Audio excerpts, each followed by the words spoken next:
ইউরোপীয় সিনেমা দুনিয়ায় যেন হঠাৎই নেমে এসেছে এক নীরবতা।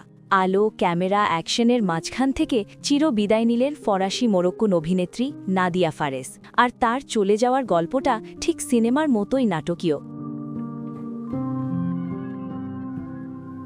গত ১৭ এপ্রিল হৃদরোগে আক্রান্ত হয়ে ৫৭ বছর বয়সে শেষ নিঃশ্বাস ত্যাগ করেন তিনি। তার মৃত্যুতে ইউরোপীয় চলচ্চিত্র অঙ্গনে নেমে এসেছে শোকের ছায়া।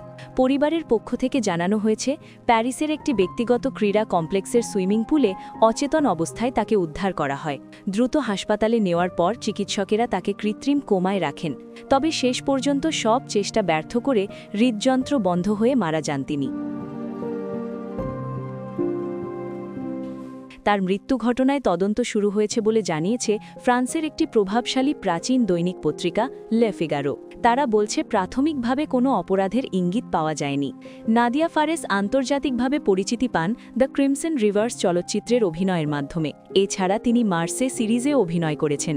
এই সিরিজে তার অভিনয় দর্শকের নজর কাড়ে। ১৯৬৮ সালের ২০ ডিসেম্বর মোরক্কোর মারাকেশে জন্মগ্রহণ করেন তিনি। শৈশব কাটে ফ্রান্সের নিস শহরে। পরে অভিনয়ের স্বপ্ন নিয়ে প্যারিসে পাড়ি জমান এবং ১৯৯২ সালে চলচ্চিত্রে যাত্রা শুরু করেন। হলিউডেও কাজ করেন এই অভিনেত্রী।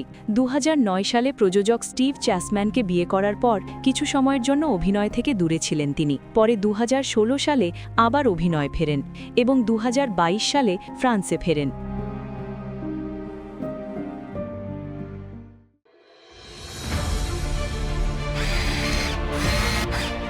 আলোতে থাকুন, ফোকাসে থাকুন, হাত রাখুন প্রজন্মের হাতে।